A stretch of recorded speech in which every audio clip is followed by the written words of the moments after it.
اعوذ باللہ من الشیطان الرجیم بسم اللہ الرحمن الرحیم۔ دوبارہ شروع کرتے ہیں۔ اچھا، یہ جو ابھی ہم نے آیت پڑھی تھی نا، لوگوں تم محمد صلی اللہ علیہ وسلم تمہارے مردوں میں سے کسی کے باپ نہیں مگر وہ اللہ کے رسول ہیں اور خاتم النبیین ہیں اور اللہ ہر چیز کا علم رکھنے والا ہے۔ اس کے ضمن میں مفسرین کہتے ہیں کہ خاص طور پہ اللہ تعالیٰ نے جو یہاں پر خاتم النبیین کی بات کی ہے نا، کہ تم نبیوں کی مہر ہو، یہ تمہارے بعد اب کوئی اور نبی نہیں آئے گا، تو اس کا ساتھ میں کہنے کا مقصد یہ بھی تھا کہ اس زمانے میں جو عرب میں جتنی بھی تعصبات اور جتنی بھی فرسودہ رسومات اور جتنی بھی غلط قسم کی جو روایات پھیلی ہوئی تھیں، ان کو جو ختم کرنا تھا، یعنی جن کو انہوں نے چاہا حلال کیا، جن کو چاہا حرام کیا، تو اس تمام حرام اور حلال کے جو قاعدے ہیں، یہ جو بھی چیزیں ہیں، وہ صرف وہی ہیں جو اللہ نے حلال کیا یا جو اللہ نے حرام کیا۔ یہ تمام چیزیں جو ہیں وہ اللہ تعالیٰ اپنے نبی صلی اللہ علیہ وسلم کے ذریعے کہ اے نبی آپ کو یہ کڑوا گھونٹ پینا ہی ہے، اس لیے پینا ہے کہ آپ خاتم النبیین ہیں، اگر آپ ختم نہیں کریں گے تو یہ کبھی بھی ختم نہیں ہوں گی، کیونکہ اتنا بڑا سٹیپ کرنا کسی بھی وہاں کے انسان کا یا کوئی بھی آدمی جو ہے وہ اتنی ہمت کر ہی نہیں سکتا تھا کہ وہ اس قسم کی رسومات کو ختم کرے۔ تو اللہ تعالیٰ نے بحیثیت خاتم النبیین اللہ تعالیٰ نے اپنے نبی کے ذریعے ان تعصبات کا بھی خاتمہ کیا ہے۔ آگے چلتے ہیں۔ اے لوگوں جو ایمان لائے ہو، اللہ کو کثرت سے یاد کرو، صبح اور شام اس کی تسبیح کرتے رہو۔ دیکھیں پھر اللہ تعالیٰ حکم دے رہے ہیں کہ پہلے بتایا ہے کہ وہ لوگ جن کے اندر نور علی نور ہوگا، تو وہ کون سے لوگ ہیں؟ جو کثرت سے اللہ کا ذکر کرنے والے ہیں۔ اور پھر اللہ تعالیٰ اس آیت میں اگین حکم دے رہے ہیں کہ کثرت سے یاد کرو، صبح اور شام اللہ کی تسبیح بیان کرو۔ تو اس سے ہمیں اندازہ ہوتا ہے کہ ذکر کا کتنا جو ہے وہ کتنا ذکر کتنا افضل ہے اللہ کا ذکر کرنا۔ اور اس کے لیے ایک اور جو بات آتی ہے وہ یہ ہے کہ حالات کس قدر مشکل تھے، مشرکین جو تھے وہ باتیں بنا رہے تھے، لیکن اس کے باوجود بھی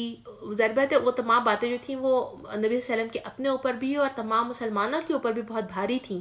ان کو لینا، ان کو سننا اتنا آسان نہیں تھا، ان کو ہینڈل کرنا، لیکن ان تمام مشکل حالات میں بھی جو انسان کو اس کا دل جو ہے وہ مضبوط ہوتا ہے، قلب اگر کس چیز سے مضبوط ہوتا ہے تو وہ کس چیز سے ہوتا ہے؟ وہ اللہ کے ذکر سے ہوتا ہے۔ تو اللہ تعالیٰ فرما رہے ہیں کہ اللہ کا جو ذکر ہے وہ کثرت سے کرو، صبح اور شام کرو اس کی تسبیح۔ اور اس کے لیے ایک اور جو میں بات شیئر کرنا چاہتی ہوں یہاں پر وہ یہ ہے کہ اللہ تعالیٰ نے نا ہمارے لیے زندگی کو بہت آسان بنا دیا ہے۔ کس لحاظ سے آسان بنا دیا ہے؟ کہ اگر جیسے تھوڑی دیر پہلے ہم نے پڑھا ہے کہ اللہ تعالیٰ کے نبی صلی اللہ علیہ وسلم کی زندگی کا کوئی لمحہ جو تھا وہ ہمارے سامنے سے اوجھل نہیں ہے، کوئی چیز پردے میں نہیں ہے۔ تو ہم دیکھتے ہیں کہ اللہ تعالیٰ کے نبی نے اپنی زندگی کو کس طریقے سے اللہ کا مطیع بنایا ہوا تھا کہ انہوں نے ہمیں ہر وقت کہ ہمیں کچھ اذکار سکھائے ہیں۔ ان کی پوری زندگی جو تھی وہ عبادت تھی، کس طرح کھانا کھانا ہے، کس طرح سے باتھ روم جانا ہے، کس طرح سے ہم نے پانی پینا ہے، ہمارا بازار جانا ہے تو ہم نے کیسے جانا ہے۔ ہماری زندگی کا کوئی لمحہ ایسا نہیں ہے جس کے اوقات کی اللہ تعالیٰ کے نبی صلی اللہ علیہ وسلم نے ہمیں دعا نہ سکھائی ہو۔ اس دعا کا مطلب کیا ہوتا ہے کہ میں اس وقت چاہے بازار میں شاپنگ کر رہی ہوں لیکن میرا دل اللہ سے جڑا ہوا ہے، میں اپنی ضروریات یہاں پوری کرنے کے لیے آئی ہوں کہ ظاہر بات ہے مجھے چیزیں خریدنی ہیں، گھر کے کام کرنے ہیں، لیکن اس میں بھی میرا جو قلب ہے وہ اللہ کے ساتھ کنیکٹڈ ہے، اور میں بازار داخل ہوتی ہوں تو اسی طریقے سے جیسے اللہ کے نبی داخل ہوئے تھے اور انہی دعاؤں کے ساتھ ورد کرتے ہوئے اپنی ساری شاپنگ کرتی ہوں۔ تو آپ کو یہ بات پتہ ہونی چاہیے کہ جس نے جو بازار گیا اور بازار جانے کی دعا پڑھی اور وہاں جا کر اس کے ساتھ شاپنگ کی، تو اللہ تعالیٰ جنت کے درمیان میں اس کے لیے محل بناتے ہیں اس عمل کی وجہ سے۔ کیونکہ انسان جب بازار جاتا ہے یا ایسی جگہوں پہ جاتا ہے تو اس کا دل تو ویسے ہی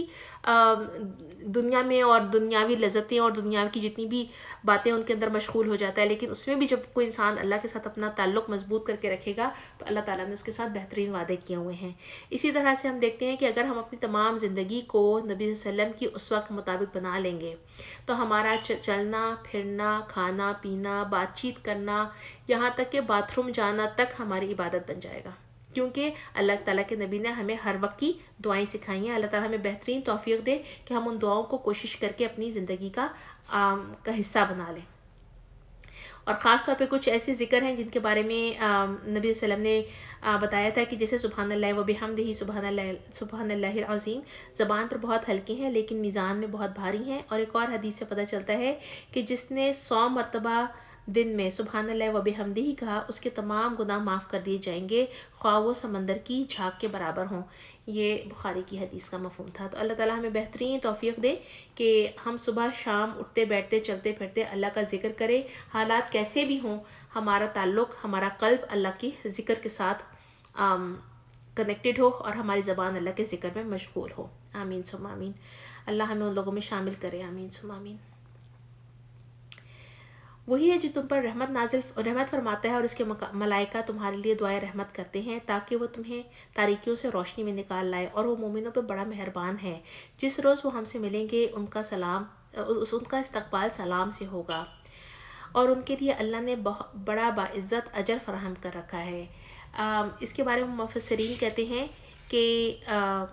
اس کے 3 مطلب ہو سکتے ہیں۔ ایک تو یہ کہ جس دن ان سے اللہ تعالیٰ کی ملاقات ہوگی تو اللہ تعالیٰ ان کو خود فرمائیں گے، سلام کہیں گے، جیسے ہم سورہ یاسین میں پڑھتے ہیں سلام قولا من رب رحیم کہہ کے۔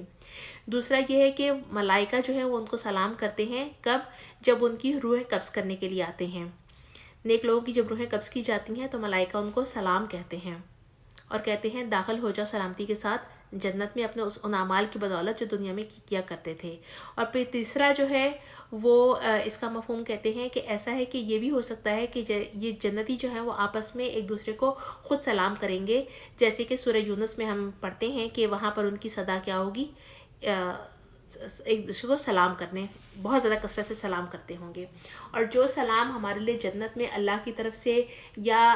روح کے نکلتے ہوئے فرشتوں کی طرف سے یا ایز اے جنتی ہم لوگ جنت میں ایک دوسرے سے کریں گے، تو اس کے لیے ہمارے نبی صلی اللہ علیہ وسلم نے دنیا میں بھی ہمیں بہت زیادہ انکریج کیا ہے کہ ہم کثرت سے ایک دوسرے کو سلام کرنے والے ہوں، کیونکہ ایک مفہوم حدیث کے مفہوم میں آتا ہے کہ اللہ کے نبی صلی اللہ علیہ وسلم نے بتایا تھا کہ تم لوگ اس وقت تک جنت میں نہیں داخل ہو سکتے جب تک تم مومن نہ ہو، اور مومن بننے کے لیے جو اللہ نے اس کی بتائی تھی، طریقہ بتایا تھا، وہ تھا کہ ہمارے دلوں میں کسی کے لیے بھی کوئی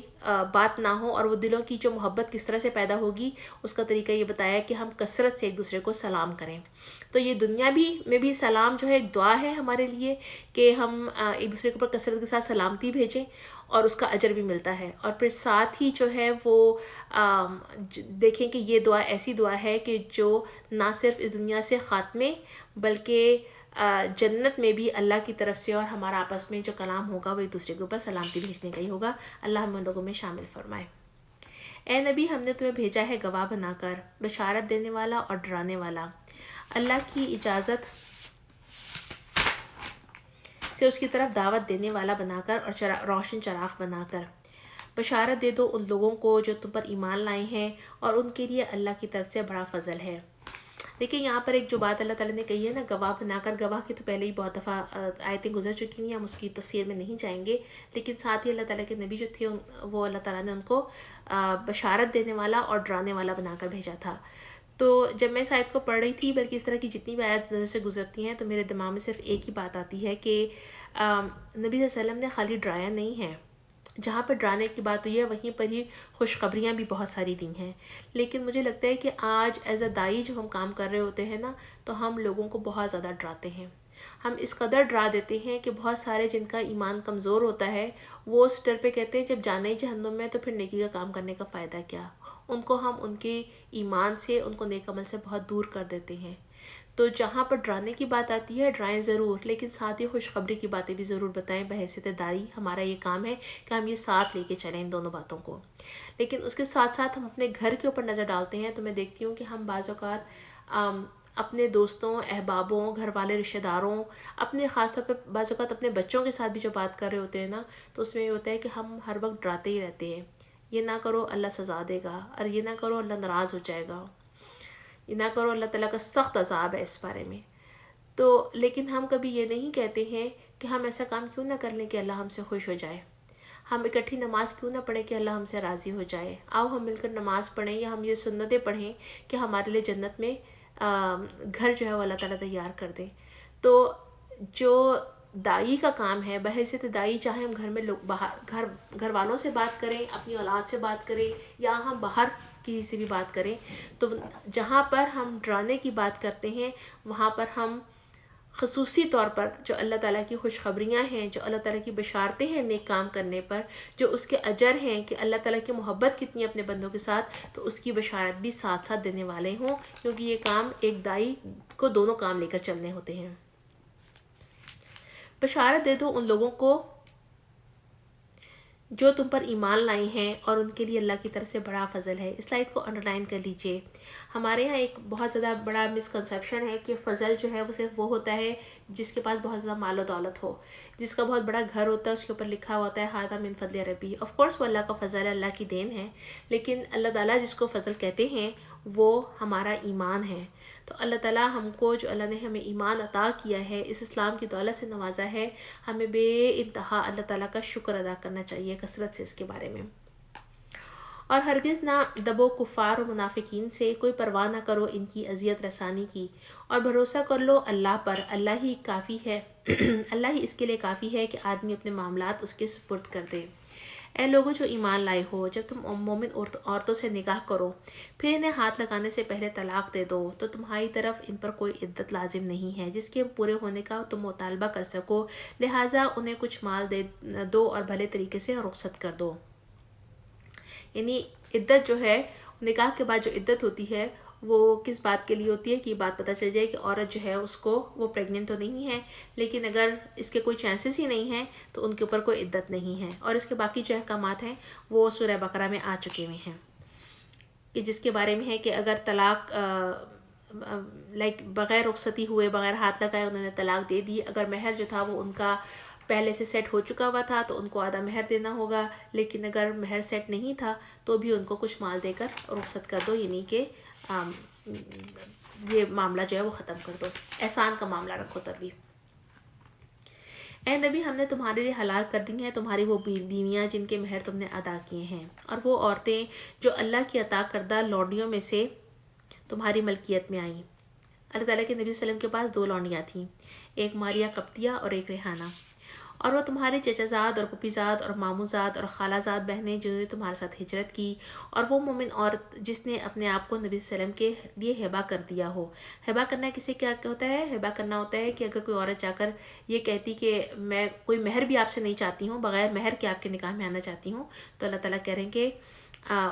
ہبہ کیا ہوا ہو، اگر نبی اسے نکاح میں لینا چاہے تو اللہ تعالیٰ نے ان کو حلال کرنے کی جو لسٹ ہے اس میں دے دیا ہے۔ یہ رعایت خالصتاً تمہارے لیے ہے، دوسرے مومن مردوں کے لیے، دوسرے مومنوں کے لیے نہیں ہے۔ ہم کو معلوم ہے کہ عام مومنوں پر ان کی بیویوں اور لونڈیوں کے بارے میں ہم نے کیا حدود عائد کیے ہیں۔ یہ تمام احکامات جو ہم نے بھی پڑھے ہیں، یہ اللہ تعالیٰ فرما رہے ہیں کہ صرف اور صرف نبی صلی اللہ علیہ وسلم کو اس کی اجازت دی تھی، اور اس کی اجازت اللہ تعالیٰ کہہ رہے ہیں کہ تمہیں ان حدود سے ہم نے کیوں مستثنیٰ کیا ہے، تاکہ تمہارے اوپر کوئی تنگی نہ رہے۔ تو اس کے بارے میں، اور اللہ غفور رحیم ہے، اس کے بارے میں اگر ہم ڈیٹیل میں جا کر پڑھیں، جس کا بھی اس وقت ٹائم نہیں ہے، کہ نبی صلی اللہ علیہ وسلم نے اپنی جو شادی کے معاملات تھے اس کے بارے میں بعض جو نان مسلم ہوتے ہیں، اگر یہ آیتیں ان کے اوپر سے گزریں یا ان کی سیرہ اگر وہ زیادہ تر خاص طور پہ پڑھتے ہیں تو وہ ان کے اوپر سوال اٹھاتے ہیں کہ تمام آدمی جو ہے مسلمان، ان کو صرف 4 کی اجازت دی ہے، لیکن نبی صلی اللہ علیہ وسلم نے 4 سے زیادہ کے نکاح کیے تھے۔ تو اس کے لیے اللہ تعالیٰ خود قرآن مجید میں کہہ رہے ہیں کہ اللہ تعالیٰ نے جو نبی صلی اللہ علیہ وسلم کو اجازت دی ہے وہ تمام مرد مومن آدمیوں کو نہیں دی ہے، اور اس کی بہت ساری وجوہات تھیں، اس کی بہت ساری مصلحتیں تھیں۔ اس میں ہم دیکھتے ہیں کہ جب کہ انسان کا سب سے زیادہ ٹائم ہوتا ہے جوانی کا، جس میں اس کو زیادہ خواہشات ہوتی ہیں، نفس کی خواہشات بہت زیادہ ہوتی ہیں، تو اس میں ہم دیکھتے ہیں کہ نبی صلی اللہ علیہ وسلم کی سیرہ میں کہ انہوں نے ایک اپنے سے 15 سال بڑی عمر کی خاتون سے، یعنی خود 25 سال کے تھے اور حضرت خدیجہ 40 سال کی تھیں، ان سے نکاح کیا، اور نکاح کرنے کے بعد انہوں نے دوسری شادی ان کی زندگی میں نہ کی۔ تو جتنا بھی ٹائم تھا وہ ان کے ساتھ 25 برس تک پورا اپنے جو ان کے ازواجی زندگی تھی بہت خوشی کے ساتھ انہوں نے گزاری۔ پھر جب ان کا انتقال ہو گیا تو ہم دیکھتے ہیں کہ انہوں نے ایک اچھی عمر کی خاتون تھی حضرت سودا، ان سے نکاح کیا، اور پھر وہ پورے 4 سال تک صرف وہی آپ کی بیوی تھیں۔ تو یہ تمام جو وجوہات تھیں کہ ظاہر بات ہے ان کی چھوٹی بیٹیاں تھیں جن کی تربیت کے لیے ان کو کوئی عورت چاہیے تھی، گھر کو سنبھالنے کے لیے کوئی عورت چاہیے تھی، تو اس وقت انہوں نے حضرت سودا سے شادی کی. لیکن اس کے بعد جتنی شادیوں کی اجازت نبی صلی اللہ علیہ وسلم کو دی گئی یا انہوں نے کی، اس کے پیچھے جو مصلحتیں تھیں ہم وہاں تک نہیں پہنچ سکتے، اور نہ اس کا ٹائم ہے اس وقت کہ ہم اس کی ڈیٹیل میں جائیں. لیکن ان میں سے صرف ہم ایک ہی کے بارے میں اگر دیکھیں، حضرت عائشہ کے بارے میں، جب ان سے شادی ہوئی تھی تو وہ بالکل چھوٹی بچی تھیں، لیکن اس کی اتنی بڑی حکمت تھی ہمارے پاس کہ نبی صلی اللہ علیہ وسلم کی وفات کے بعد حضرت عائشہ جو تھیں وہ امت کے لیے استاد تھیں، اور بحیثیت استاد انہوں نے استاد بہت عرصے تک جو ہیں وہ نہ صرف اسوہ رسول بلکہ جتنی بھی دینی جو بھی باتیں تھی قرآن کو سمجھنے سے لے کر اور نبی صلی اللہ علیہ وسلم کی سیرہ کو سمجھنے سے لے کر، تو حضرت عائشہ جو تھیں انہوں نے ایز اے ٹیچر تمام امت کو گائیڈ کیا تھا. ٹھیک ہے. اور اللہ غفور الرحیم ہے. تم کو اختیار دیا جاتا ہے کہ اپنی بیویوں میں سے جس کو چاہو اپنے سے الگ رکھو، جسے چاہو اپنے ساتھ رکھو، اور جسے چاہو الگ رکھنے کے بعد اپنے پاس بلا لو. اس معاملے میں تم پر کوئی مضائقہ نہیں ہے. اس طرح سے زیادہ متوقع ہے کہ ان کی آنکھیں ٹھنڈی رہیں گی اور وہ رنجیدہ نہ ہوں گی، اور جو کچھ بھی تم ان کو دو گے وہ سب اس پر راضی رہیں گی. یہ تمام جو اللہ تعالیٰ نے نبی صلی اللہ علیہ وسلم کو اختیارات دیے ہیں اپنی ازواج کے معاملے میں، جو کہ تمام باقی مومنین کو نہیں دیے گئے ہیں. ان کے لیے ہے کہ اگر وہ 4 شادیاں کرتے ہیں تو ان کو ہر لحاظ سے عدل کرنا ہے. لیکن یہاں پر ہم دیکھتے ہیں کہ باوجود اس کے کہ اللہ تعالیٰ نے نبی صلی اللہ علیہ وسلم کو اجازت دی ہے کہ تم جس کو اپنے ساتھ رکھو، جس کو نہ رکھنا چاہو، یعنی ان کے لیے کوئی اس قسم کے قوانین نہیں تھے کہ ان کو کس طریقے سے اپنے فیملی لائف کو لے کے چلنا ہے. لیکن اس کے باوجود ہم دیکھتے ہیں کہ اللہ تعالیٰ کے نبی صلی اللہ علیہ وسلم نے تمام ازواج کے درمیان پورا عدل فرمایا تھا. یعنی اللہ تعالیٰ نے خود نبی صلی اللہ علیہ وسلم کو زندگی کی یا خاندانی جو زندگی ہوتی ہے اس کی الجھنوں سے نجات دلانے کے لیے یہ آیتیں نازل بھی فرما دیں کہ آپ پورے پرسکون ہو کر جو دین کا کام کر رہے ہیں وہ کرتے رہیں، آپ کے اوپر ان کی کوئی پکڑ نہیں ہے، کوئی پوچھ نہیں ہوگی. لیکن اس کے باوجود بھی اللہ کے نبی نے پورا عدل فرمایا اپنی تمام ازواج کے درمیان، اور کسی کو کسی پر ترجیح نہ دی، اور باقاعدہ سب کی باریاں مقرر تھیں، اور آپ سب کے پاس یعنی باری باری تشریف لے کے جاتے تھے.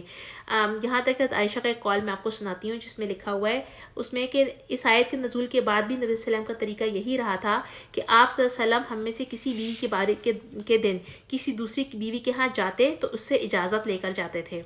یعنی باوجود اسے کہ آیت آ گئی ہے، آپ کے پاس اجازت ہے کہ اگر نہیں بھی آپ عدل کر رہے ہیں، یا اگر آپ نے نہیں بھی برابر رکھنا ہے، یا اگر آپ کو ان میں سے کوئی زیادہ پسند ہے تو آپ اس کے ساتھ زیادہ مطلب رہ رہے ہیں یا ان کے ساتھ ٹائم سپینڈ کر رہے ہیں، تو ان کے اوپر کوئی پکڑ نہیں ہے. لیکن اس کے باوجود اللہ تعالیٰ کے نبی نے عدل کو اپنا طریقہ بنایا تھا. اللہ تعالیٰ ہم کو بھی ہمارے معاملات میں عدل کرنے والا بنا دے. اللہ جانتا ہے جو کچھ تم لوگوں کے دلوں میں ہے، اور اللہ علیم اور حکیم ہے. اس کے بعد تمہارے لیے دوسری عورتیں حلال نہیں، اور نہ ہی اس کی اجازت ہے کہ ان کی جگہ اور بیویوں کو لے آؤ، خواہ ان کا حسن تمہیں کتنا ہی ناپسند ہو. البتہ لوڑنیوں کی تمہیں اجازت ہے، اللہ ہر چیز پر نگران ہے. اے لوگوں جو ایمان لائے ہو، نبی کے گھروں میں بلا اجازت نہ چلے آیا کرو، نہ کھانے کے وقت تاکتے رہو. ہاں اگر تمہیں کھانے پر بلایا جائے تو ضرور آؤ، مگر جب کھانا کھا لو تو منتشر ہو جاؤ، باتیں کرنے نہ لگے رہو. تمہاری یہ حرکتیں نبی کو تکلیف دیتی ہیں، مگر وہ شرم کی وجہ سے کچھ نہیں کہتے، اور اللہ حق بات کہنے میں نہیں شرماتا. دیکھیں یہاں پر اللہ تعالیٰ نے نبی صلی اللہ علیہ وسلم کے ذریعے ہمیں معاشرتی کچھ آداب سکھائے ہیں کہ جیسے اللہ تعالیٰ نے اس میں تو خالی نبی صلی اللہ علیہ وسلم کی گھروں میں آنے کے لیے منع کیا گیا تھا کہ بغیر اجازت کے گھروں میں داخل نہ ہوں، لیکن لیٹر آن جب سورہ نور میں پڑھتے ہیں کہ تمام مسلمانوں کو یہی حکم دے دیا گیا کہ کسی کے بھی گھر میں بغیر اجازت کے داخل نہ ہو، اجازت ملے تو جاؤ اور اگر نہیں ملتی تو واپس لوٹ جاؤ. پھر اسی طرح سے اس میں جو معاشرتی جو ایک اور اصلاح کی گئی ہے اس میں جو ایک بہت ہی بہترین طریقے سے اس بات کے اوپر نشاندہی کی گئی ہے کہ اگر کھانے پر بلایا جائے تو ضرور جاؤ، لیکن کھانا کھانے کے بعد گھر واپس چلے جاؤ. تو جیسے نبی صلی اللہ علیہ وسلم، خیر اس زمانے میں تو حالات بہت ہی ان کے مشکل تھے، ان کی ظاہر بات ہے حجرے ایک کمرے کا حجرہ ہوتا تھا، اگر کوئی ملنے والا آ گیا تو جو بھی ان کی زوجہ محترمہ ہوں گی ظاہر بات ہے وہ پردے کی بھی احکامات آ چکے ہیں، اور وہ کتنی دیر تک پیٹ پہ پھیر کر دوسری طرف بیٹھی رہیں گی یا چادر اوڑھ کے بیٹھی رہیں گی. سوچیں کہ اس زمانے میں جو گرمیاں ہوتی ہوں گی تو گرمیوں کے بھی دن کوئی آسان تو نہیں ہوں گے نا. ہمارے پاس تو یہاں ایئر کنڈیشن گھر ہیں, ان کے گھروں میں تو پنکھے تک نہیں ہوتے تھے. تو وہاں پر ایک کمرے میں اس طرح سے بند ہو کر بیٹھنا بھی ان کے لیے آسان نہیں تھا. بلکہ یہ آیت جو خاص طور پر جو تھی وہ نازل ہوئی تھی حضرت زینب کے ولیمے کے وقت جو دعوت کی تھی کہ لوگ آئے تھے اور آ کر بیٹھ گئے تھے اور اس کے بعد جا نہیں رہے تھے. تو اس وقت نبی صلی اللہ علیہ وسلم وہاں سے ان کو بہت زیادہ ناگواری محسوس ہوئی تھی اور وہ جا کر حضرت عائشہ کے گھر بیٹھے تھے. اور جب تک تمام لوگ چلے نہیں گئے تھے, جب تک وہ اپنے گھر حضرت زینب کے پاس واپس نہیں آئے تھے, تو جس طرح سے ان کو بتایا ہے کہ نبی صلی اللہ علیہ وسلم کو تکلیف پہنچتی ہے اور وہ اپنی طبیعت کی وجہ سے کچھ کہہ نہیں سکتے ہیں, تو اسی طرح سے اللہ تعالیٰ نے یہ بات ہم نہ صرف ان کے لیے بلکہ آج ہمارے لیے بھی ایک کہنا چاہیے کہ ہماری بھی اصلاح اس طرح سے کر دی ہے اور ہمارے لیے بھی ایک طریقہ بتا دیا ہے کہ آپ دعوت میں جائیں, ضرور جائیں, لیکن کسی کے گھر جا کر اتنی دیر تک مت بیٹھیں کہ بیٹھنے والے کو تکلیف ہو. تو اللہ تعالیٰ ہمیں بہترین عمل کی توفیق عطا فرمائے. اور پھر ساتھ میں کیا کہا کہ نبی کی بیویوں سے اگر تمہیں کچھ مانگنا ہو تو پردے کے پیچھے سے مانگو. یہ سب سے پہلے صرف نبی کی بیویوں تک کا حکم تھا, ٹھیک ہے, لیکن آج ہمارے لیے بھی یہی حکم ہے. یہ تمہارے لیے اور ان کے دلوں کی پاکیزوں کے لیے زیادہ مناسب ہے, ٹھیک ہے. یہ چونکہ پردے کے بارے میں پہلا حکم تھا, اور کیا پتہ چلتا ہے اس سے کہ حجاب جو ہے وہ دلوں کی پاکیزی کا ذریعہ ہے. تمہارے لیے یہ جائز نہیں کہ اللہ کے رسول کو تکلیف دو, اور نہ یہ جائز ہے کہ ان کے بعد ان کی بیویوں سے نکاح کرو, ٹھیک ہے. اور اسی سورہ کے ہم آغاز میں پڑھتے ہیں کہ اللہ تعالیٰ نے بتایا تھا کہ تمہاری جو بیویاں ہیں وہ مومنین کی مائیں ہیں. تو جیسے ماں جو ہے اس سے نکاح نہیں ہو سکتا, تو اسی طرح سے نبی صلی اللہ علیہ وسلم کو یہ منع کر دیا تھا بعد میں کہ آپ ان کو چھوڑ نہیں سکتے, طلاق نہیں دے سکتے, اس لیے کہ ان کے طلاق کے بعد بھی وہ کسی سے نکاح نہیں کر سکتی ہیں. تو تمام امہات المومنین تمام مومنین کے اوپر حرام ہو گئی تھیں جیسے ان کی سگی ماں.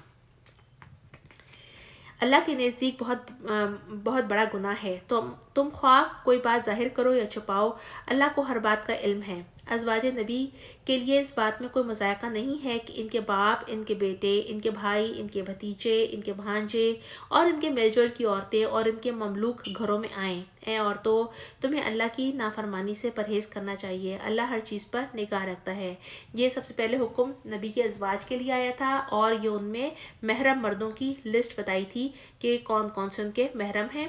لیکن لیٹر آن ہم پڑھتے ہیں کہ سورہ نور میں ہمیں اللہ تعالیٰ نے تمام مسلمانوں کو بھی ایک لسٹ بتا دی ہے کہ کون ہمارے محرم ہے اور کون ہمارے محرم ہے, اور کس کے سامنے ہم نے کس طرح سے آنا ہے. بسم اللہ الرحمن الرحیم. اللہ اور اس کے ملائکہ نبی پر درود بھیجتے ہیں. اے ایمان والو, اے لوگوں جو ایمان لائے ہو, تم بھی ان پر درود بھیجو. دیکھیں یہ آیت اللہ تعالیٰ کے نبی اس میں جو ہے وہ جو آئی ہے اس کو انڈرلائن کر لیجئے, اور اس کے لیے ہمیں یاد رکھنا چاہیے کہ اللہ تعالیٰ نے خاص طور پر ہمیں حکم دیا ہے کہ ہم نے اللہ کے نبی کے اوپر درود اور سلام بھیجنا ہے. اور درود و سلام کے حوالے سے ویسے تو بہت ساری باتیں ہیں, لیکن ظاہر بات ہے ٹائم اتنا نہیں ہے, میں سب چیزیں نہیں کر سکتی, بتا سکتی, لیکن چند باتیں آپ کے سامنے رکھتی ہوں. کہ جیسے ہم پڑھتے ہیں نا, ہمیں پتہ چلتا ہے کہ ہم کوئی بھی بات کرتے ہیں یا تو وہ اچھی ہوتی ہے یا وہ بری ہوتی ہے, یا تو وہ ہمارے سیدھے ہاتھ کا فرشتہ لکھتا ہے یا وہ ہمارے الٹے ہاتھ کا فرشتہ لکھتا ہے. لیکن درود شریف پڑھنا ایک ایسا عمل ہے جس کے بارے میں حدیث میں آتا ہے کہ جو شخص مجھ پر ایک بار درود بھیجتا ہے, اللہ اس پر 10 رحمتیں نازل فرماتا ہے, اس کے 10 گناہ معاف ہوتے ہیں, اس کے 10 درجات بلند ہوتے ہیں, اور اس کے لیے 10 نیکیاں لکھی جاتی ہیں. تو دیکھیں ایک دفعہ درود پڑھنے کا کتنا اجر ہے کہ دونوں طرف کے جو فرشتے ہیں وہ مصروف ہو گئے ہیں. ایک نے 10 نیکیاں لکھنی ہیں, ایک نے 10 گناہ مٹانے ہیں. اس کے ساتھ ساتھ اللہ کی 10 رحمتیں نازل ہوں گی, اور 10 درجے جو ہیں اس انسان کے بلند ہونا شروع ہو جائیں گے. پھر ایک اور حدیث میں آتا ہے کہ جب اللہ تعالیٰ کے نبی صلی اللہ علیہ وسلم کا نام لیا جائے تو اس کے اوپر جب ہم کوئی بات کہتے ہیں اور ہم کہتے ہیں محمد صلی اللہ علیہ وسلم, تو سب کو اس کے بارے میں ان کا جو درود ہے وہ ضرور بھیجنا ہے, کیونکہ اللہ تعالیٰ کے نبی نے فرمایا تھا کہ وہ شخص ذلیل و خوار ہوا جس کے سامنے میرا ذکر ہوا اور مجھ پہ درود نہ بھیجے. پھر اسی طرح سے ہمیں پتہ چلتا ہے کہ اللہ کے کچھ فرشتے جو ہیں وہ زمین پر گشت لگاتے ہیں، جو اللہ کے نبی نے کہا تھا کہ میری امت کا سلام مجھ تک پہنچاتے ہیں۔ پھر اس کے بعد انہوں نے بتایا تھا کچھ اور حدیث ہمیں یہ پتہ چلتا ہے کہ اگر ہم کوئی دعا مانگیں اور اس میں ہم نے درود نہ پڑھا تو وہ دعا جو ہے وہ زمین اور آسمان کے درمیان معلق رہتی ہے۔ تو دعا کی قبولیت کے لیے ضروری ہے کہ ہم درود شریف کا اس کے اندر شامل کریں۔ تو ایک دفعہ ابی بن کعب نے عرض کیا کہ یا رسول اللہ، میں نے اپنا تمام وقت آپ پر درود بھیجنے ہی کے لیے مقرر کر دیا۔ تو اس پر آپ صلی اللہ علیہ وسلم نے فرمایا کہ اگر تم ایسا کرو گے تو تمہاری فکر مندی کی کفایت کی جائے گی اور تمہارے تمام گناہ معاف ہو جائیں گے۔ دیکھیں درود شریف پڑھنے کا کتنا اجر ہے۔ اللہ تعالی ہم کو بہترین توفیق دے کہ ہم کثرت سے اپنی زندگی میں درود کو لازم کر دیں۔ اللہم صلی علی سیدنا محمد، اللہم صلی علی سیدنا محمد، اللہم صلی علی سیدنا محمد، آمین۔ اور جو لوگ اللہ اور اس کے رسول کو اذیت دیتے ہیں ان پر دنیا اور آخرت میں اللہ نے لعنت فرمائی ہے اور ان کے لیے رسوا کن عذاب مہیا کر دیا ہے۔ جو لوگ مومن مردوں اور عورتوں کو بے قصور اذیت دیتے ہیں انہوں نے ایک بڑے بہتان اور سری گناہ کا وبال اپنے سر لے لیا ہے۔ یہ کس کانٹیکس میں بات آ رہی ہے؟ یہ وہ بات ہے جو ہم نے سورہ نور میں پڑھی تھی، جب تک یعنی اس سورہ کے نزول تک جو قذف کا قانون تھا وہ نہیں آیا تھا، تو اس کے بارے میں اللہ تعالیٰ فرما رہے ہیں کہ جو ایسا کرتا ہے تو وہ سرے گناہ کا وبال اپنے سر لے لیتا ہے، اور اس کے بعد پھر سورہ نور میں اس کے لیے حکم آیا تھا کہ اس کو کیا سزا دینی چاہیے۔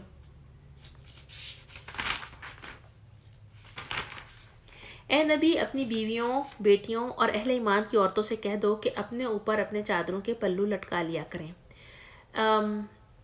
اس میں سب سے پہلے مخاطب کیا ہے نبی صلی اللہ علیہ وسلم کی بیویوں کو،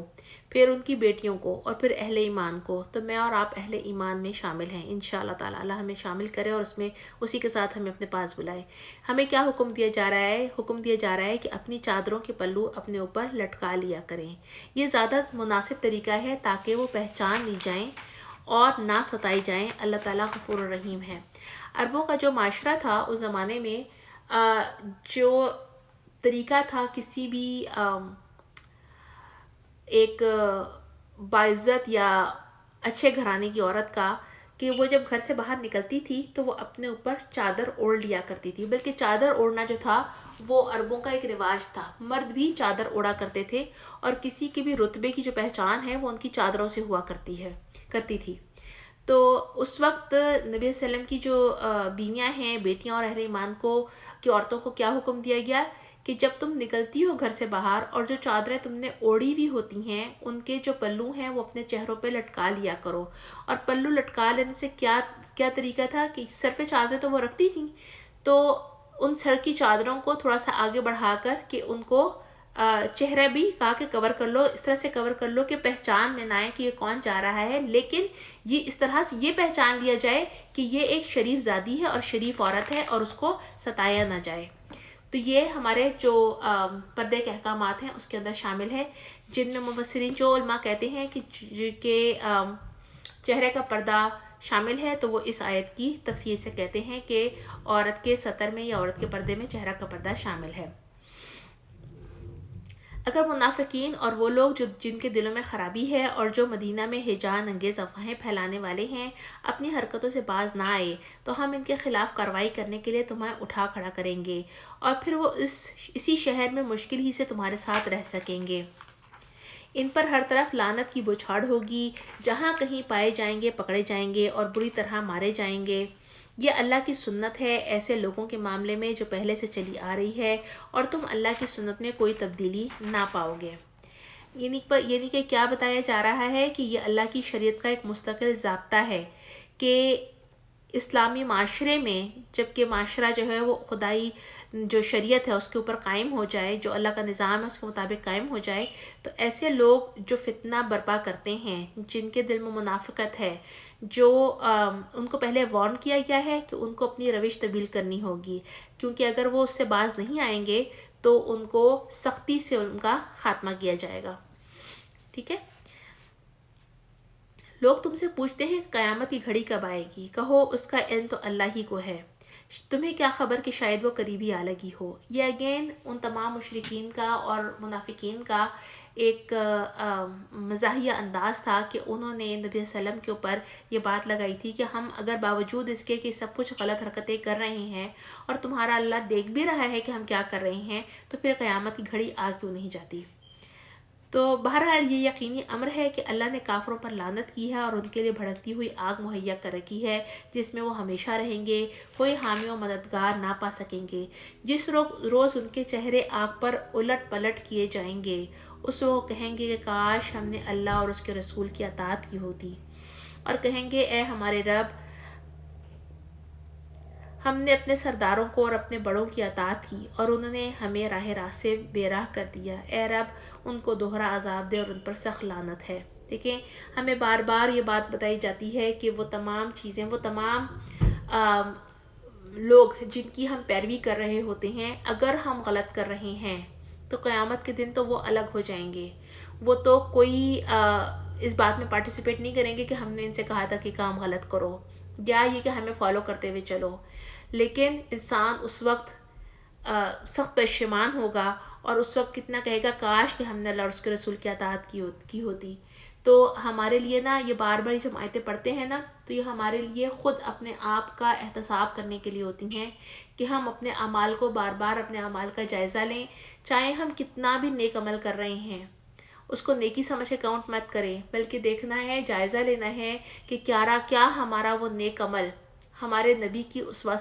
سے ثابت ہے. کیا انہوں نے بھی ایسا ہی کیا تھا؟ اگر انہوں نے کیا تھا، دیکھیں بار بار اللہ تعالیٰ بتا رہے ہیں، اس سورہ میں خاص طور پہ اللہ تعالیٰ فرما رہے ہیں کہ اللہ کے نبی کوئی بات، زندگی کا کوئی پہلو جو تھا وہ مومنین سے چھپا ہوا ہے ہی نہیں. تو ہم جو بھی نیک عمل کرنے کا ارادہ کرتے ہیں یا کر رہے ہوتے ہیں، کیا وہ میرے نبی نے کیا تھا؟ اگر ان کی زندگی سے ہمیں وہ چیز ثابت ہو جاتی ہے کہ ہاں انہوں نے کیا تھا، تو ٹھیک ہے، ہم اس سنت کو فالو کرنے والے ہیں. لیکن اگر وہ انہوں نے نہیں کیا تھا تو یاد رکھیے کہ وہ بدعت ہے، اور بدعت سب سے بڑا گناہ اس لیے ہے کہ شیطان جو ہے وہ گناہ کروا کے خوش نہیں ہوتا، کیونکہ اس کو پتہ ہے کہ کسی وقت اس کو احساس ہو گیا کہ میں نے کام گناہ کیا ہے تو وہ ریپینٹ کر لے گا، وہ اللہ کی طرف لوٹ آئے گا، توبہ کرے گا اور اللہ سے معاف کر دے گا. تو انسان کو وہ کام کیا کراتا ہے؟ وہ بدعت میں ڈالتا ہے،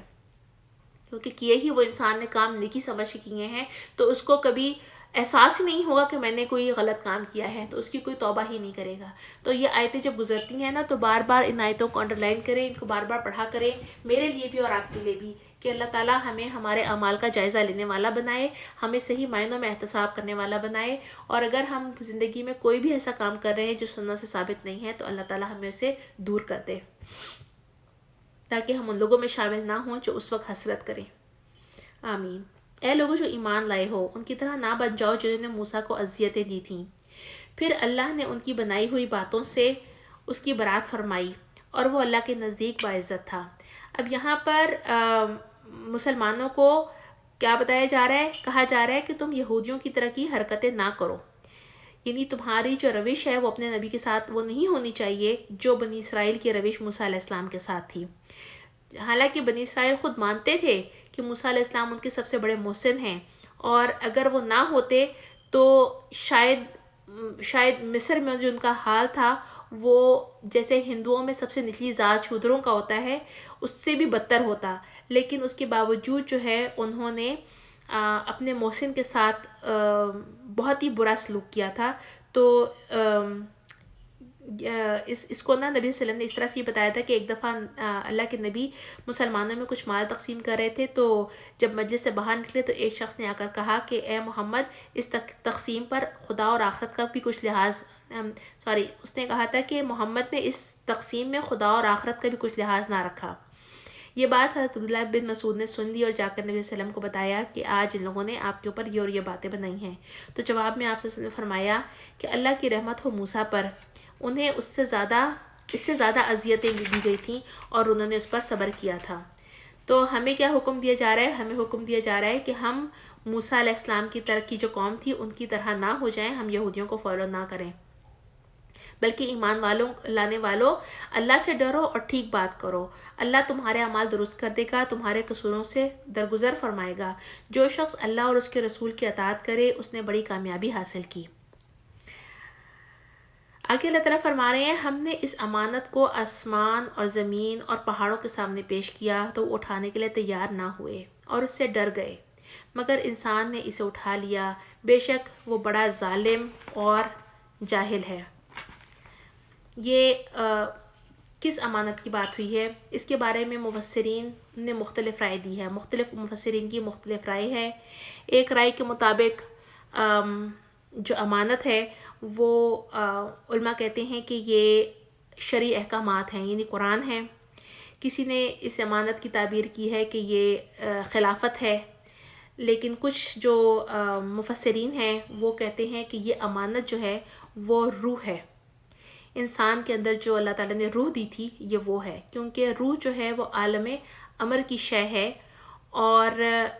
اسے عالم خلق کے لیے جو وجود دیا گیا تھا اس کے اندر اسے امانتاً رکھا گیا ہے، کیونکہ عالم امر کی صرف دو ہی چیزیں ہیں، ایک فرشتے اور دوسرے روح انسانی،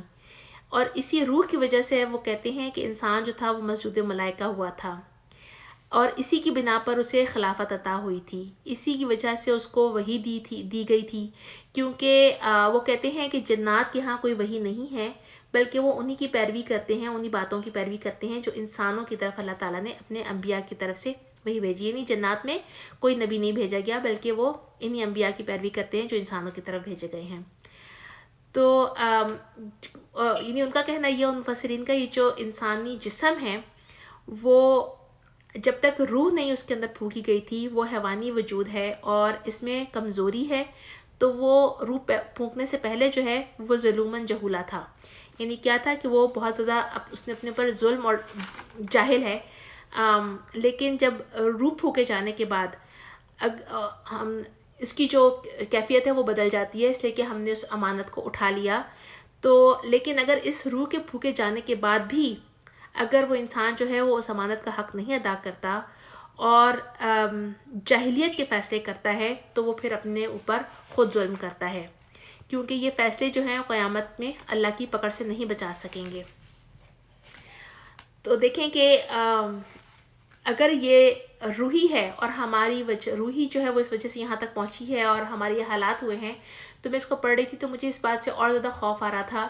کہ انسان واقعی بہت جاہل ہے، باوجود اس کے کہ اس کو پتہ ہے کہ اس نے اپنے ہر عمل کا جواب دینا ہے، اس کے باوجود جو ہے آج ہم دیکھتے ہیں کہ دنیا میں اقتدار کی دوڑ میں کس قدر ایک دوسرے سے بازی لینے کی کوشش کرتے ہیں کہ اقتدار ہمیں مل جائے، حالانکہ اس اقتدار کا ایک ایک لمحے کا جو ذمہ داریاں یا جو ان کے انڈر میں دیے گئے تھے ان کا حساب کتاب اس کو دینا ہے۔ تو واقعی اس کو پڑھنے کے بعد میں کہتی کہ واقعی اللہ تعالیٰ ہی نے انسان کو پیدا کیا، اس کو پتہ تھا کہ انسان واقعی ہی جاہل ہے اور بہت ہی اپنے اوپر ظلم کرنے والا ہے، لیکن اب اللہ تعالیٰ نے ہمیں یہ امانت عطا کی ہے تو اللہ تعالیٰ ہمیں اس کا بہترین طریقے سے حق ادا کرنے والا بنائے۔ اس بارے امانت کو اٹھانے کا لازمی نتیجہ یہ ہے کہ اللہ منافق مردوں اور عورتوں، مشرک مردوں اور عورتوں کو سزا دے اور مومن مردوں اور عورتوں کی توبہ قبول کرے، اللہ بہت درگزر اور رحم کرنے والا ہے۔ ربنا تقبل منا انك انت السميع العليم وتب علينا انك انت التواب الرحيم وصلى الله تعالى على خير خلقه واله واصحابه اجمعين